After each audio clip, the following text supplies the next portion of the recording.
Hello guys, आज हम देखेंगे आर डी शर्मा के बुक्स एक्सरसाइज 4.6 का क्वेश्चन नंबर 4 वाला क्वेश्चन।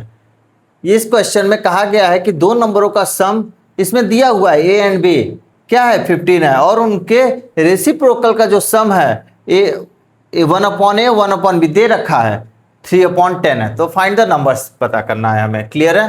तो हमें सिंपल पहले से ही सब कुछ बता रखा है, तो हम क्या करेंगे, फर्स्ट केस लेंगे। इसमें कुछ लेट करना नहीं है। a + b = 15 दिया हुआ है एंड सेकेंड क्या दिया हुआ है, सेकेंड केस 1/a + 1/b = 3/10। ये ऑलरेडी रेसिप्रोकल करके ही दिखा दिया है, मतलब दिमाग ही नहीं लगाना है इस क्वेश्चन में कुछ भी। तो यहाँ से देखिए a की वैल्यू क्या हो जाएगा 15 - b। तो यहाँ पहले हम एलसीएम ले लेते हैं a b। तो यहाँ से क्या आ जाएगा a + b = 3/10। यहाँ से b + a आएगा, वैसे बात वही है। b + a की वैल्यू 15 अपॉन में a b = 3/10। तो 3 × 1 = 3, 3 × 5 = 15। यहाँ से ए बी की वैल्यू निकल के आई क्या 50। ए बी की वैल्यू 50। अब यहाँ से आप रख सकते हैं ए की वैल्यू क्या 15 - b।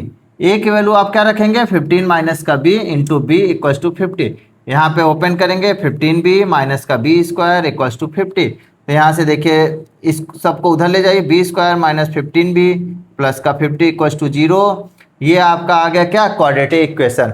मल्टीप्लाई, अब दो नंबर हमें ऐसा चाहिए जो मल्टीप्लाई करने पे 50 आए और ऐड करने पे 15 आए। क्यों? क्योंकि यहाँ प्लस है और यहाँ भी प्लस है, दोनों का मल्टीप्लाई करेंगे तो प्लस आएगा। और प्लस करने पे हमें पता है क्या होता है, क्या कि ऐड करने पे 15। तो 10 × 5 = 15, 10 और 5 15।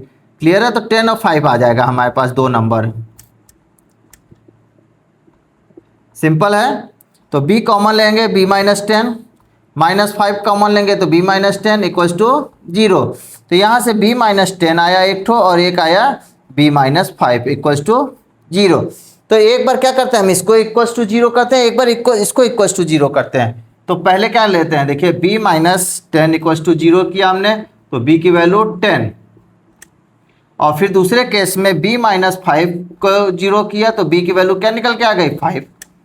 अब हम निकालेंगे व्हेन b = 10 तो a की वैल्यू क्या आएगी, और b की वैल्यू 5 है तो a की वैल्यू क्या आएगी। ठीक है?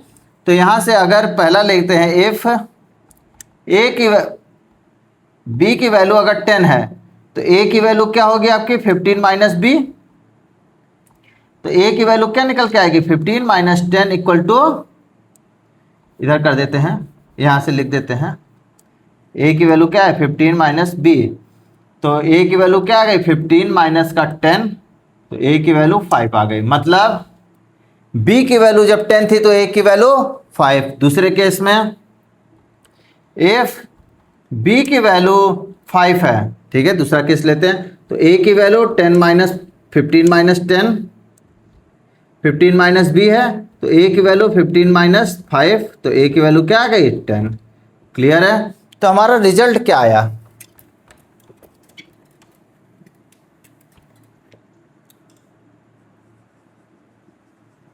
रिजल्ट आया a की वैल्यू 5 एंड b की वैल्यू 10। जब a की वैल्यू 5 थी तो b की वैल्यू 10 थी।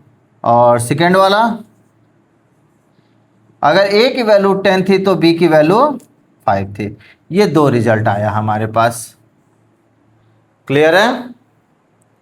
आई होप आप लोग को बहुत अच्छे से समझ में आया होगा। Thank you guys.